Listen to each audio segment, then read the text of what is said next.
You know what would make that better? A cup of White Cane coffee. Wow, that really is great coffee. White Cane coffee, because every cup makes a difference. It's not just about music lessons.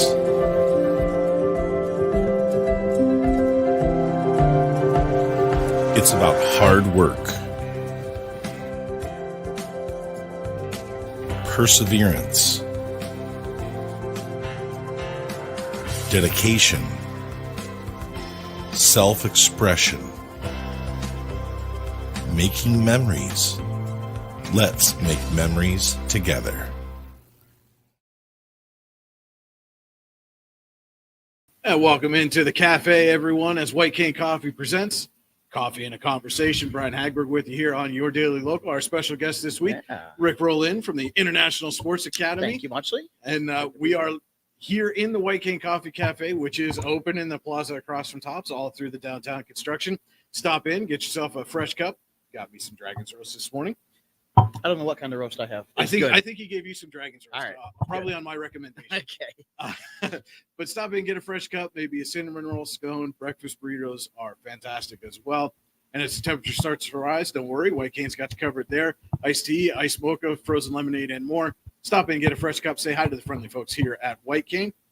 And if you don't want to deal with that construction, that's no problem. White Cane's also available on DoorDash. Just place your order, have your favorites delivered right to your door. You can also order your favorite roast to brew at home online at whitecanecoffee.com. Good. And Rick, first of all, thank you so much for joining us here on Coffee and Conversation. Thank you. And, I watch these all the time, and now I'm on and the other side of the camera. Right? It's a good day. So tell us a little bit about what the International Sports Academy is, what you do, Sure. what your mission is. We work all over the world, and predominantly right now we're in Africa, about 10 countries, strongly in 3. We're also in India, and we're also local. But what we do is we go into areas where there aren't any sports, especially organized sports. And we work with churches predominantly and schools and help them to start sports programs. Obviously, young people come, and then it becomes a sports program. But the heart of it is a mentoring program, is connecting youth to quality adults to better life, which is really the heart of all youth sports everywhere. So that's what we're doing, and it's we're pretty heavily things going on all over the place. So I mean, it seems, every time I look, you're posting something, yeah. going to Kenya or somewhere along those lines.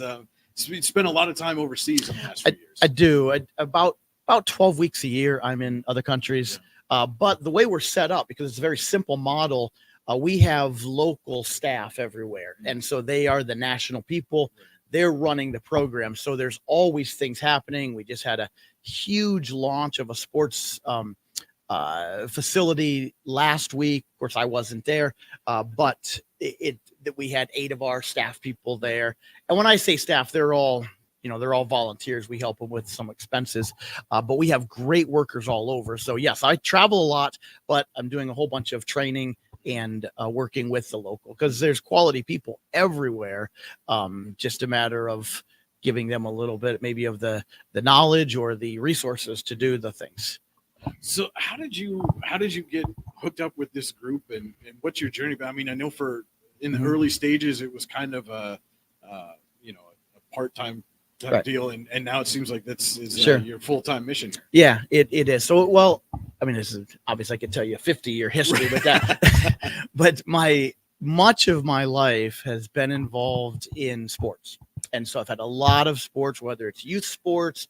I've even dabbled into some pretty cool things in the helping out in some things with the professional level. So I've been in all kinds of things with sports.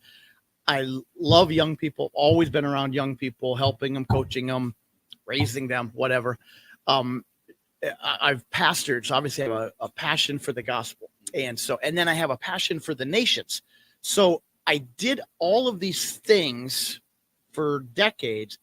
And then about 3 years ago, they all came together in one thing. And so now I'm working with youth internationally, teaching the Bible, and involved in sports. So I mean, it's like whoop, they all came together, and it's like this perfect storm. And so it's really been remarkable how like all my passions came together at once. So maybe it takes a few decades, but it all came together in the one. So therefore, it's pretty exciting. So so that's where it all came. So locally now I'm not pastoring.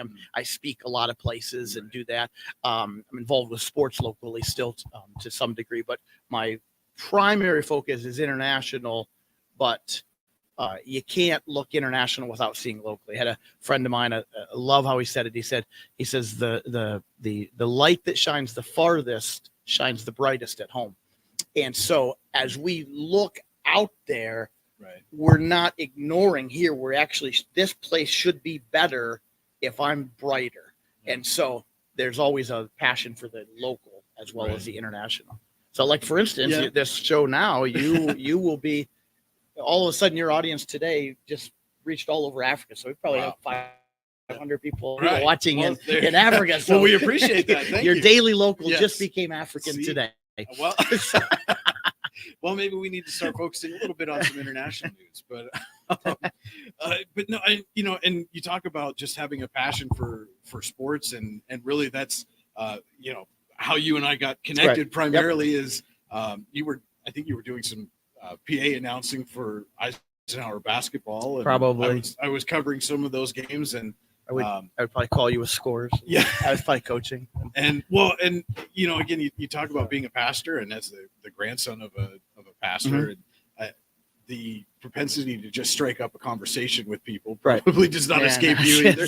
But and obviously as a reporter, that's part of our job is to talk to people and striking up those conversations. But I remember sitting at the scorers table at pregame or halftime of some of those basketball games, and just talking about those games. And and now, like you said, you've got an opportunity to translate that into or not even translate, I guess, fold it in to your mission as pastoring, right? To bring this now all across the world. Exactly. And one of the things that, and of course, when you look at our local young people, we've always done this, but you take for granted the opportunities we have.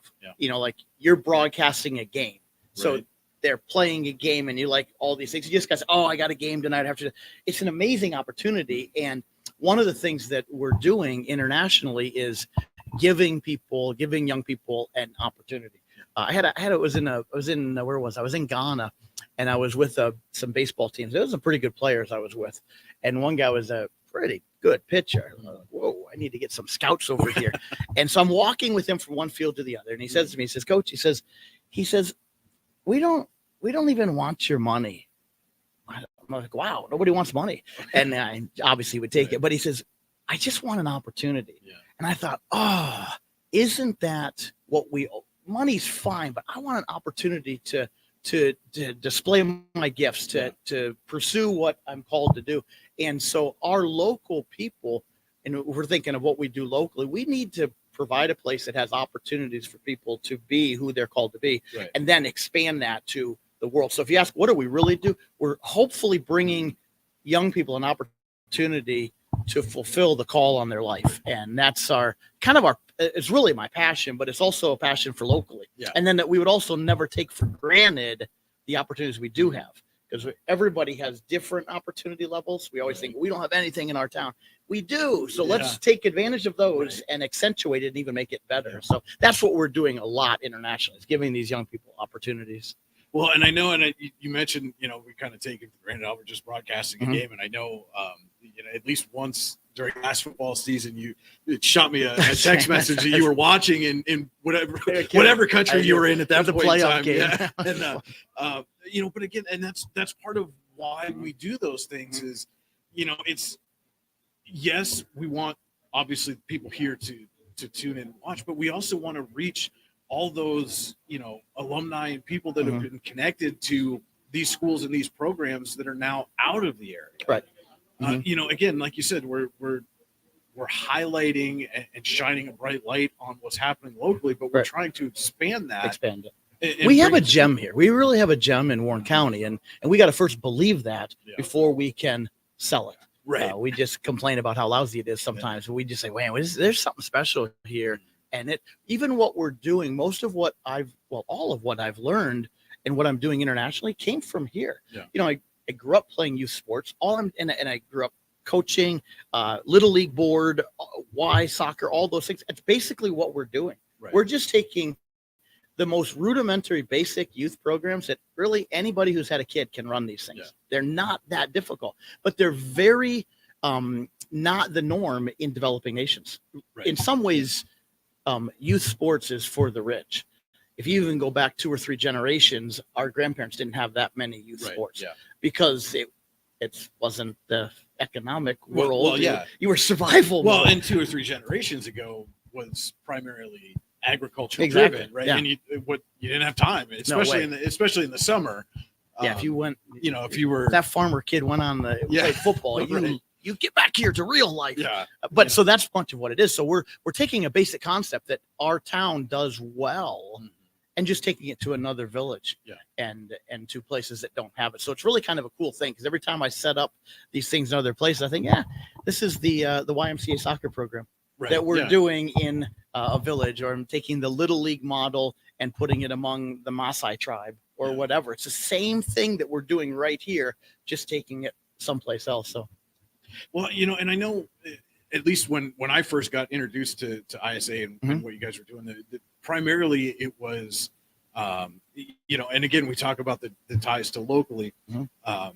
Primarily it was creating facilities similar to the hub, right? And Russell, where you'd have a roofed kind of pavilion, right? But it was primarily soccer, right? You'd set that up next to a soccer field, which is one of the more popular sports in Africa, right? I mean, is that still world. Kind of the way it's going, or has it morphed beyond that? We're the ultimate is, we're just using sports to mentor young people. That's the whole goal, because we've got a whole generation out there, and it's worldwide, that it's a struggling generation. Not struggling in certain ways, but it's struggling in finding their way in life. And it's not we sometimes talk about a generation gap. The youth are this, the older people are this. That's not an American issue. That's an issue.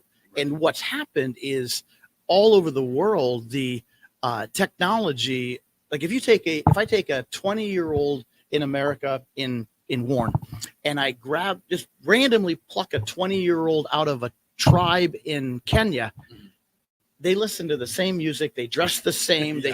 Well, imagine their parents. They live totally worlds apart. So their parents didn't have shoes, didn't have currency, didn't have electricity, no phone. The village had one phone. Now every kid has a phone. So it's a huge generation gap. But the older generation still contains the wisdom of life. Right. So we've got to connect those two. So the heart of it is putting them in places where they're together, because you know what? People like each other. Right. 40-year-olds like to be with 12-year-olds and teach them. And there's all the heart of what we're doing is bringing them together. So that can be on a team. Yeah. So there's 20 people on let's say a soccer team. So a team, we have a lot of teams that are connected to churches. That's a big thing. We also run leagues. Right.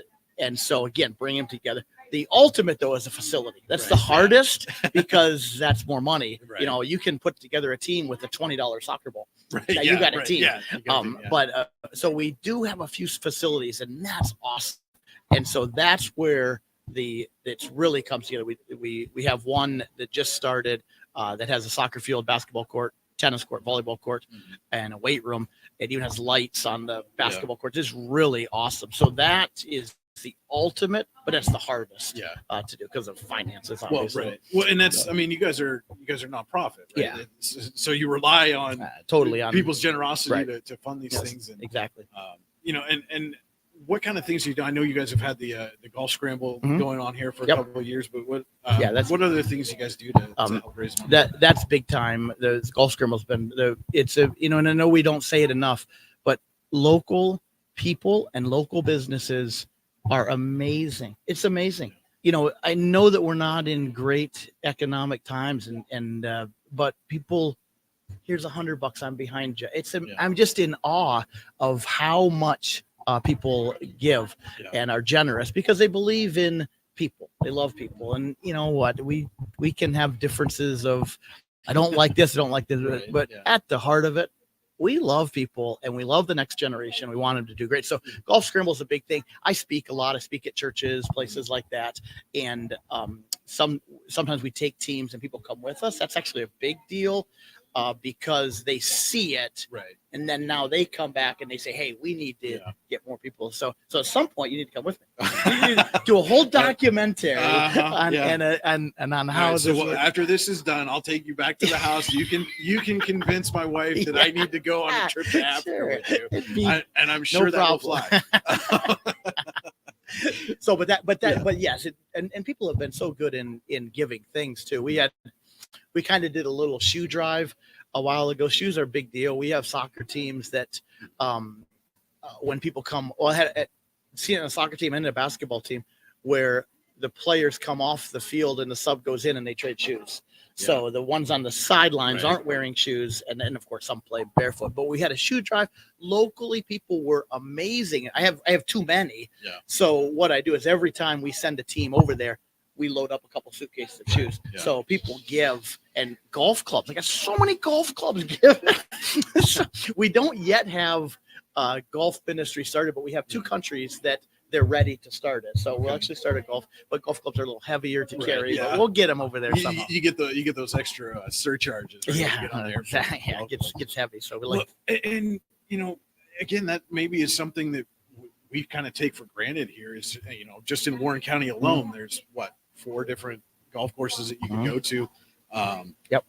But are there that many in these countries that you're going to? And the only golf courses that are in where I am are kind of left over from colonial days. The British were there. Yeah. They set up a golf. So there actually are some courses that are fairly nice, but it's not a big, obviously, just like anything, golf is an economic sport. Yeah. And so it's a small population that are going to golf. But we did work with one school that a local golf course started to partner with, and they let them golf for free. So we actually have a golf team in one school. So, but no, golf's not a big sport. It's all soccer, and basketball is getting huge. Though basketball is the fastest growing international sport. Soccer dominates, but basketball is growing big.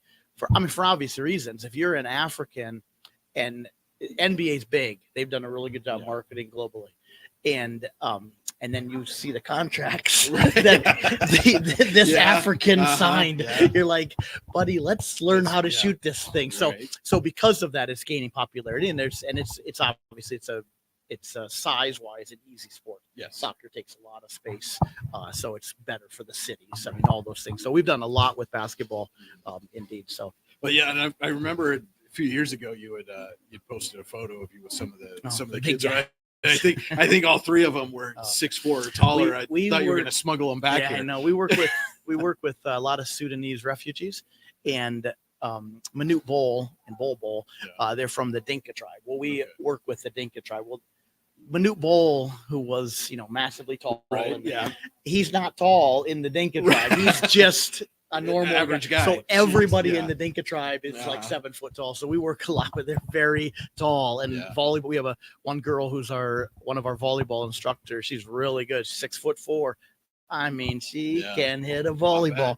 So you tap into certain tribes that are tall. Some are the running tribes. We work with some tribes that are all the marathon runners from Uganda and Kenya. They all come from this one tribe, and so we work with marathon runners. Met some gold medalists just because we happen to be in those areas. So it's kind of fun. So and I know you said, I think it was India was where you found that badminton is king. Right? Do not play backyard badminton in India. Say, sure, we play badminton. We put it up at our picnic.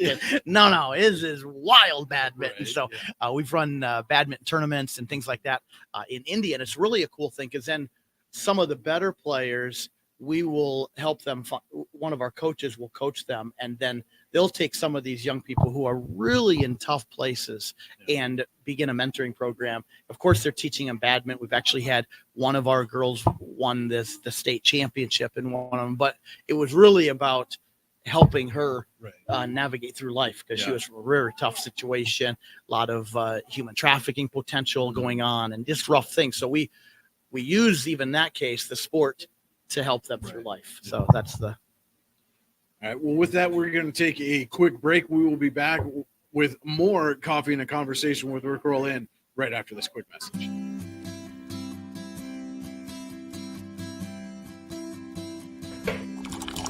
Providing a great cup of coffee and a better life for the blind and disabled. White Cane Coffee, because every cup makes a difference. And welcome back to Coffee and a Conversation presented by White Cane Coffee. We're here at the White Cane Coffee Cafe, which is open in the plaza across from Tops.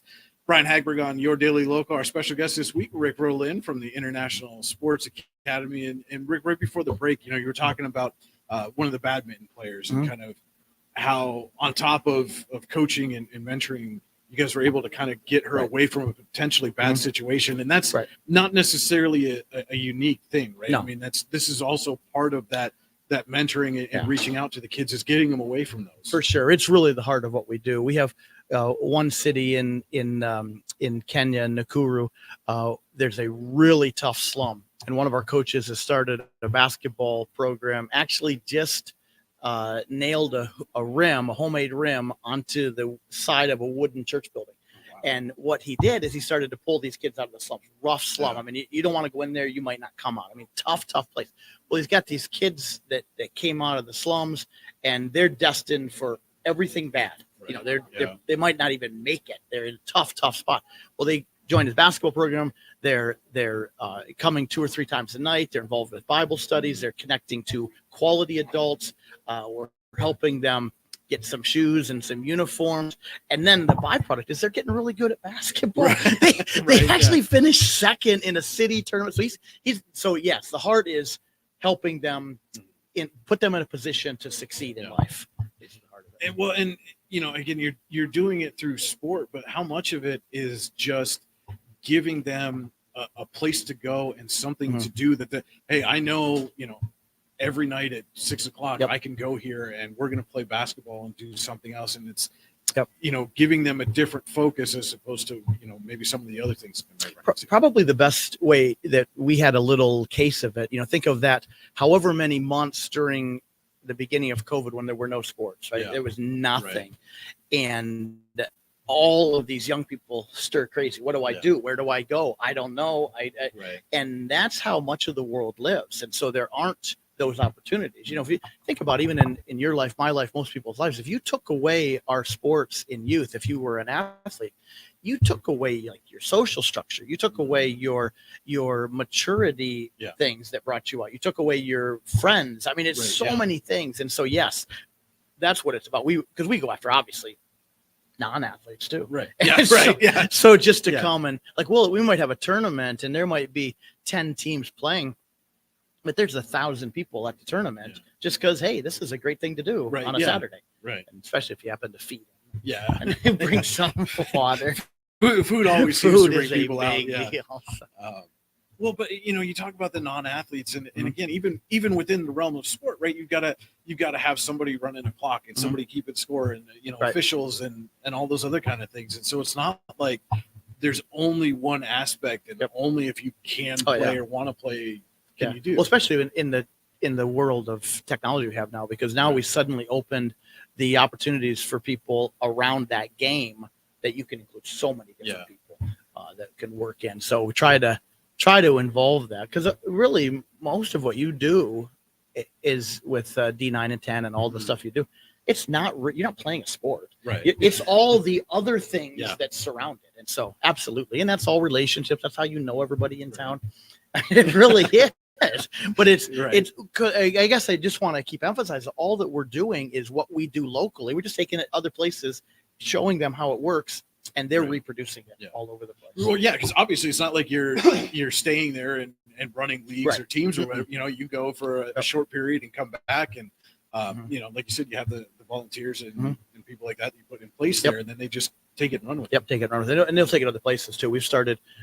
We're in multiple countries that I've never been in because somebody came to a conference we had in one country, they went back home to their country, they started something there. And so the biggest need is if we had enough soccer balls and basketballs and volleyballs, as many of those that we have, we can reach that many people. That is really some ways our limiting factor. That and Bibles are hot commodities in these places. People are, so we have schools, we have government-run schools asking for Bibles because they want to start, or they put it in their curriculum. So it's really kind of a cool thing, but it's I don't know. I like the fact, because I'm a pretty simple guy, and it's a simple process. Yeah. Bring young people, bring adults together, surround a ball, and just live life there. Yeah. Teach each other. So I want to go back. You mentioned, kind of that generation gap, and some of these villages would maybe have a single phone for the entire village, and now every kid in the village has a phone. But on the flip side of that, how much has that helped with ISA and getting the word out and getting people to come to these things? Whereas you're not having to necessarily physically go in and into each village and try to tell people about it. You can reach a smaller group, right? And absolutely. Well, for the international side, I almost run the entire ministry on my phone, right? Because I can teach on the phone. I communicate. I've talked with 3 people already this morning about things going on, and it's just like in the States. It's not good or evil. It's just a thing. It's used for awfulness, and it's used for greatness. So it's just a matter of how you use it. It's the same thing with pick anything. So it's really big, because we have a large reach that we've never seen because of even simple things like videos and teaching. I teach people all over the place, and I'll never see them. But but you never will beat the face-to-face interactions. That's really why I am emphatic about going places. And I know I could do some trainings on Zoom and other platforms, WhatsApp, but I try to, as much as I can, be there, because you cannot beat in person. It's the best. Well, I mean, you talk about a lot of the coverage that we do in District 9, District 10, and just by necessity, because of the geography, right? We're 3 people, we can't be everywhere at the same time. So we do have to cover a lot of things remotely. But again, it's, for us at least, we see that just providing that coverage, people are seeing that, and then when we do go and provide that in-person thing, people will come up to us, we see your stuff all the time. And you don't always necessarily understand or fully grasp how far that reach can be sometimes until you start going until to you go there. Absolutely. So that's no doubt. So so technology it's really big, and what we do really big. And I know, like I said, you are hopping back and forth frequently throughout the year, but I know you've at times have been able to take some groups of local folks, and what's that been like? To be able to take a bunch of people with we you. Will. We're now to a place where that will happen. The opportunity will be there more, because when you take groups, you kind of want to have a good place you're taking them and know where you're going. So it's been really good. I mean, you can't. I believe if you could somehow require it and fund it, I think before anybody leaves high school, they should have to leave the country one time. That would be if I were God for a day. Right. Because there's something about just leaving the country, and especially not just as a tourist, but actually going to where people live and seeing how they live. It just broadens your whole worldview. And so it's been very good. Now it's very helpful in what we're doing, because it energizes, if we take some athletes and they go into a place, and I took a team of young people once. We were in this town this was in Kenya, and we weren't a basketball team. We were just a handful of Americans, played some basketball, and well, of course, you're an American, you must be a great basketball player. So they said, we have a game that we want to play against you on. So we had, there were 6 of us maybe who could play, and I was way past my prime. The young guys were okay, but they were not like stud basketball. So this town brought out the best basketball. It's like, we beat the American. They probably were like, we beat the dream team. But what that does is imagine how good the people you go to feel. That you mentioned when you go to a remote a school and broadcast their game, they're like, we made. Imagine being that remote Right. 8,000 miles away, and somebody comes over. So it charges up the people, that validates what they're doing, and we can actually teach things. We sometimes downplay what we know or our ability. We do know some things. There's some things the American can't and shouldn't even try to teach because other people are better at it. Right. But there are some things we have that we have to offer, and we should get out there. So having a team go is tremendous. Yeah. And then, of course, they can relate and make friends and make lifelong friends because they can keep communicating with people. So my ultimate goal would be, and we'll get there, but I'd love to have like a local volleyball team, for instance, like adopt a volleyball team in Ghana.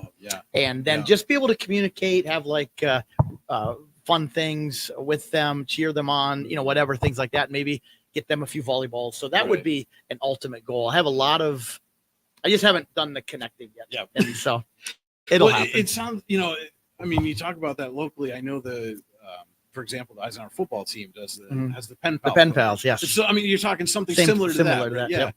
To have the pen pal program in another country. Yeah. And that would, and I can tell you what it would do for a volleyball team, let's say in Ghana. We work with a lot of volleyball teams there.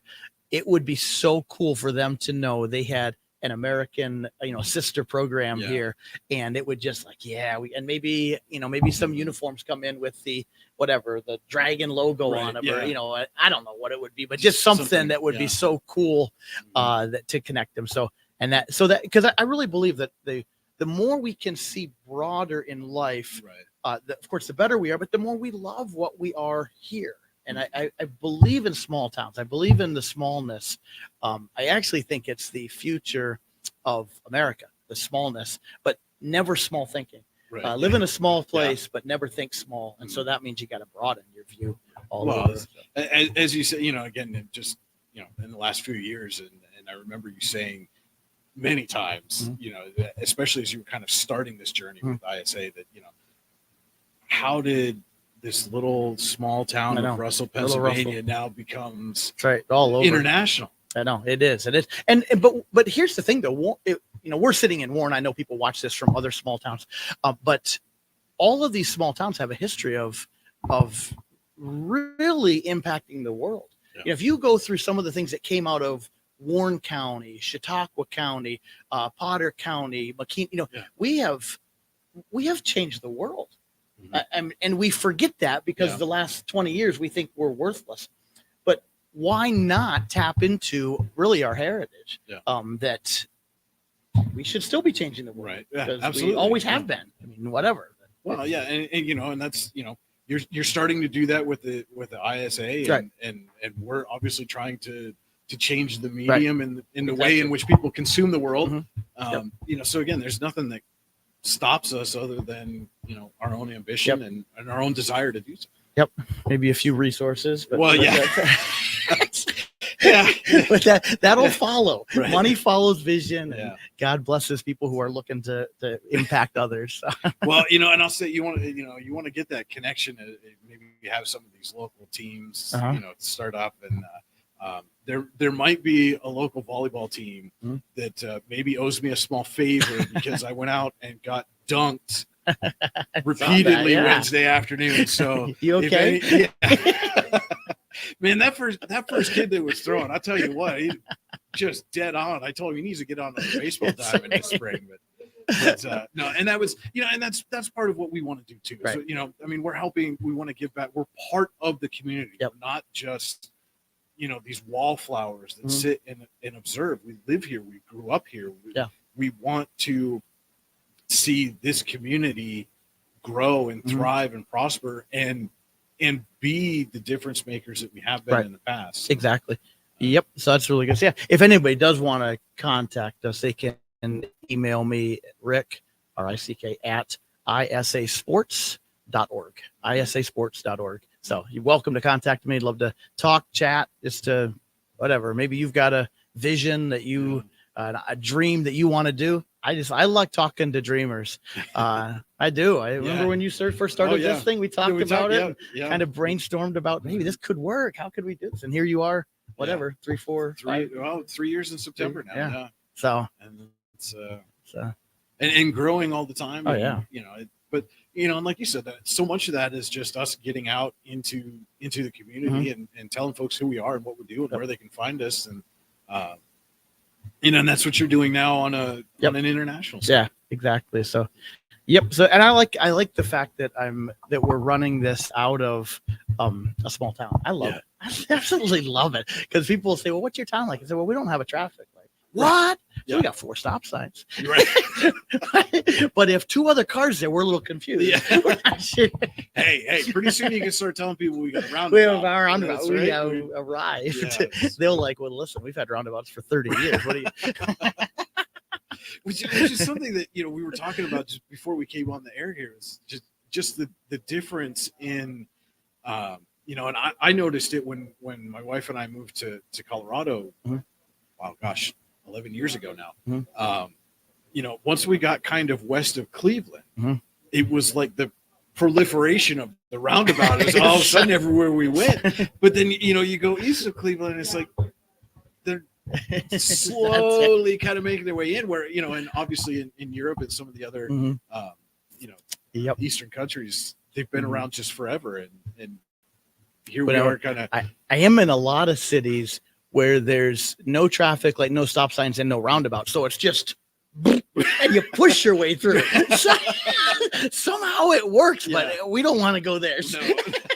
Let's just rip everything up at that intersection.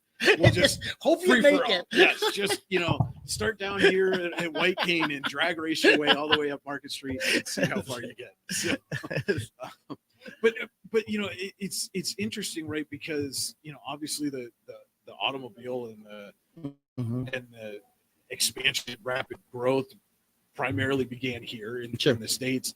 But like we talked about, there's this holding on to the way things were sometimes, whereas other areas have maybe advanced to things like roundabouts and things like that. Well, and then what happens is some countries skip technology, so they skip 2 or 3 generations of technology.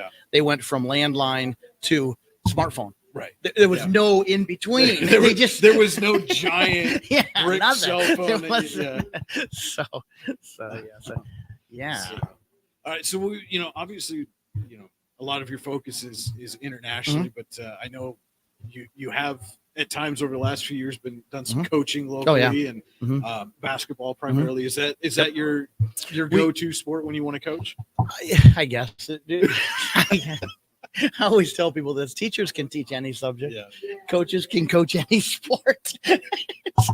We run club sports we're based in Jamestown. So we run a soccer program, volleyball program for boys and girls, and basketball program for boys and girls, and a small track program. So we've got about 100 kids involved. But I have been coaching the boys basketball for quite a while through that. And so, I do love coaching. There's some things about it that I've been doing it since I started coaching the high school level in '93. I could have coached you. I was 12. Yeah. So the much has changed in those 30 years. But of course, the one thing that is always the primary focus by every coaches is you have to love the people. And so sports changed a lot. Both how you coach I've coached primarily baseball and basketball, and the sport has changed a lot how you coach it. But the kids are still the same. Yeah, for the most part. So, and I know you'd like to keep tabs locally, and we're. As we record this, less than 2 weeks away from the opening kickoff of the football season here in Warren County. And, should be another good season. But any thoughts on any of the local teams, how they're going to fare? I mean, I know we've got some lofty expectations to live up to up in Russell with Eisenhower, and Warren's got a new coaching staff coming in. So the problem with high school is people graduate. So, I don't think I've ever heard it phrased that way before. We don't like seniors. Right? You just always hate to lose people. Who, no, I always enjoy the high school sports are always fun. I won't give any opinions because it'll come back to bite me. Well, I don't. The last time you gave me a prediction, it absolutely came true. What did I say? So this was, oh gosh, this would have been, I think, 2017 or 18, and I was covering an Eisenhower baseball game, and you were there, and I got there late. I don't remember why, but I got there late, and I think it was in the third inning. And it was, kind of a back and forth game. Mm-hmm. And you came over and, I kind of asked you how things were going. And you just looked at me and said, we're setting this up for a walk. And there you go. And I think it even went extra innings. And then it got into a walk-off. And I even put in the lead. This is, I was working for the TO at the time. I put in the lead. First, big story on the front of the sports page there. You said, listen, the next time Rick goes up to preach, you might want to pay a little closer attention here. We can tell the future. Now it is fun. Our high school sports in this county, of course, people are passionate about it, Yes. and it's if you look at all the positives of that, it's pretty great because we are a people who want to succeed. We are a people who want to, and the people who are passionate are not playing as they're not the ones primarily playing. We want others to succeed. I mean, there's of course negative stuff, and we get all upset about different things here and there. But when you look at, wow, there's something in us that if we accentuated that, if we tapped into that and said, I'm so passionate of seeing this 17-year-old score a touchdown. I want them to succeed. If we took that into other areas of life, man, you don't think the young people would want to hang out with the 50-year-olds? Right. I'm doing everything I can to make you succeed. Yeah. And that would be a pretty cool thing. So if we started to put that into our schools, and if we were to go to the teachers and say, listen, whatever it takes, I'm going to have this kid pass English, whatever it would be. And it's there. We just, inside of us so strongly is we want the next generation to succeed. And I think that's what, more than anything, high school sports reveals. If we would see that, if we'd say, oh, there's something in me. I don't even know why I want them to win. I just do. It's because God gave us, the something deep inside of us that wants the next generation to do better than us. And so I really think that's what we should do. Well, and you see it all the time. Obviously there's always that, kind of underlying animosity that exists between the different schools for a plethora of reasons that we don't really have time to get into. But whenever there is a team or an individual or somebody who's down that path to being successful, right? And, and we saw it last fall when Eisenhower played Cambridge Springs right over here at War Memorial, and the place was packed. And obviously there were a lot of Eisenhower students and alums there, but Warren football players came out, Sheffield football players came, people from Youngsville came out and just filled those stands. And and personally, and it's funny because as somebody who essentially called all of their regular season games, I miscalculated and was out of town for I had I was down to State College. I bought tickets thinking, it's Saturday. They'll give Eisenhower the Friday night slot and we'll be fine. But and you could feel it coming through even on the I was tuning into the broadcast myself as we're on our way back from State College, and you could feel that excitement coming through even just in the broadcast. And you see it all the time when Ethan Finch was wrestling for a state championship and people were getting behind him, or a few years ago when Warren volleyball went to the state championship. I mean, just the basketball team, the signs and everything that people as they're lining the known bus routes when they come out. Sheffield last year with their track, all these things, no matter who it is. Well, and what happens is, and this is what it's good to verbalize and say this, we will have our small rivalries, but we're still in the same family. Right. So as soon as we take it up one level, we're brothers. As soon as we take it up another level, we're like this massive fan. And all the way to the Olympics, right? We're now all Americans. And so and because again, God's designed us to want everybody to succeed. Obviously everybody can't win. So we have our local things. It is a good reminder that we can have these rivals, but they're not real. Right. We don't really want to, beat the snot out of each other. Right. We just want to win the game. Yeah. But then we want you to succeed too. Yeah. And you see it all the time. We've seen it for years and years. Oh, yeah. As long as we know that rivalries are fun, but they're not real. Yeah. And we talk about it in the realm of sport, right? Mhm.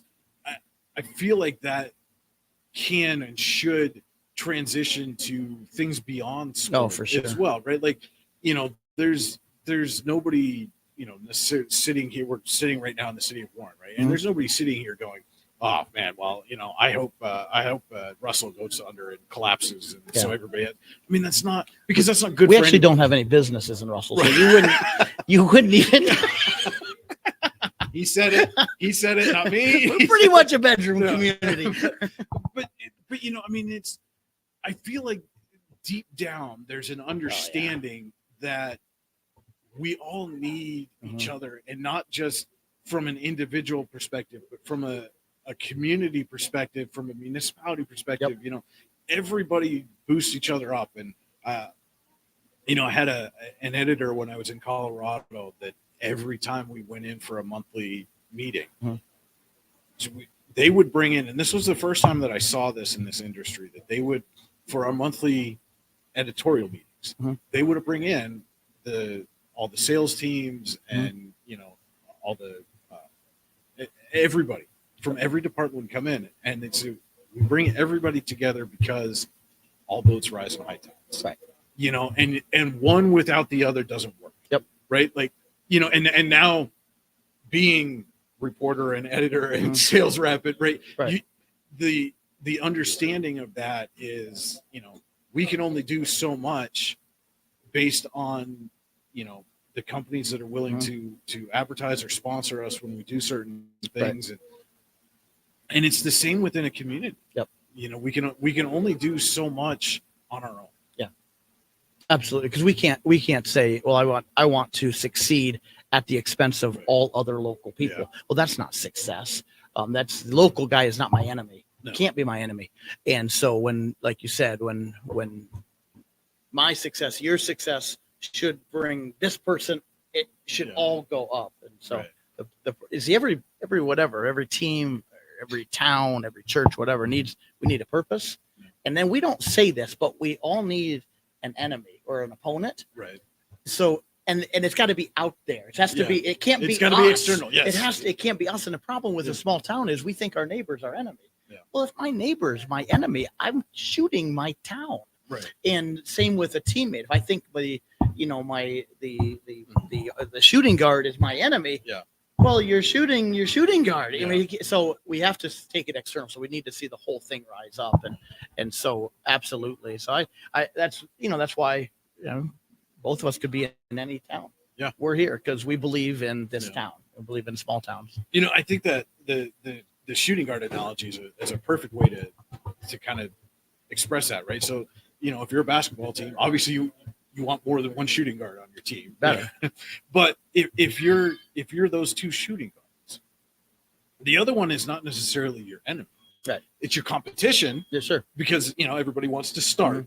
Yep. So it's your competition, but the goal of that competition should not be to eliminate the other one. It should be to make both of you better. Right? You'd be a lot better team if you both made 70% of your shots. Right. Yeah. Yeah. No doubt about that. But that's, and we say this to people all the time, when it's been asked, and people, oh, you're trying to put the TO out of business. Absolutely not. Sure. I don't want them to be out of business. Right. That's bad for everyone. Absolutely. I want them to be better. Mm-hmm. And I want, by them getting better, by necessity, we have to get better. Absolutely. Because otherwise then we're going to fall to the way, it's got to be, yes, we compete, but I don't want to see them fail. Right. Because there's room for more. There's absolutely room. And that's in any business. There's room for more churches. There's room for more ministries. There's room for more people. There is room for more. And you don't want to be the best of the worst. Right. And that's a small town mindset is I just need to be the best of the worst. Yeah. No, don't be the best of the worst. Yeah. Make everybody better and keep getting better. That was one of those things that I had a coach tell me a few years ago that they were they were content, or they would consider their season a success as long as they beat the other county teams. Yeah. You know, Like, wow, is that's that's a good if goal. that's the height of your ambition, then maybe think about doing something else. Right. You know, I mean, it's Yep. yes, you want to beat the other teams when you Yeah. play them, but that shouldn't be your only goal. Yeah. Your sole Basically measurement saying, of I want to success. win 2 games. Right, yeah. So You that's know, not a good goal. And okay, great. So you beat those 2 or 3 teams, Right. but then you go out and you play 19 other games, Yeah. and you lose by 30. Yeah. Yeah. What have you No, accomplished? you went know? 2-20. Yeah. So it's not a good thing. So yeah. See, I told you we'd end up start talking about local Yeah. stuff. I knew it. Well, I mean, you and I could probably sit I know. here and talk about Yeah. local But stuff for nobody about wants 4 to watch. hours. Nobody wants Yeah. to watch this. They've all tuned out by now. Yeah. But so we will probably, I think we'll cap it here. Yep. And Thank you. Rick, again, thank you so much for Appreciate it. coming on. And isasports.org. Mhm. If anybody wants to Yep. reach out, wants to get in touch with you and, Thank you. and help the organization and be part of it in any way they can. And Very good. and again, there's a certain volleyball team that might owe me a little favor, need to get that set up. That's that's one of those things that would be a good connection to have. And Yeah. and if it does happen, we'll be happy to Yeah. Do a little press. do a little story on it for Come you over here and on visit Daily the other Local. team. Absolutely. Yeah. So again, you're gonna have to go to my house and have that conversation. I'm not touching that. But Well, thank you very much. Yes. Really appreciate it. Appreciate all you do. Obviously, appreciate White Cane. absolutely. And so All right. Well, that will wrap it up for Coffee and a Conversation this week. Don't forget to tune in every Saturday morning, 9:30 a.m. as White Cane Coffee presents Coffee and a Conversation. For Rick Rohlin, this is Brian Hagberg on your Daily Local, saying thanks for watching. Have a great afternoon, everybody. very good. You know what would make that better? Cup of White Cane coffee. Wow, that really is great coffee. White Cane coffee, because every cup makes a difference. It's not just about music lessons.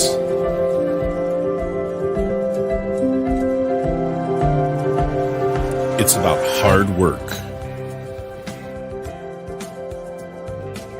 perseverance,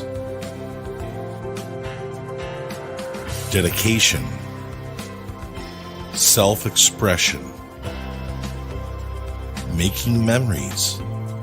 Let's make memories together.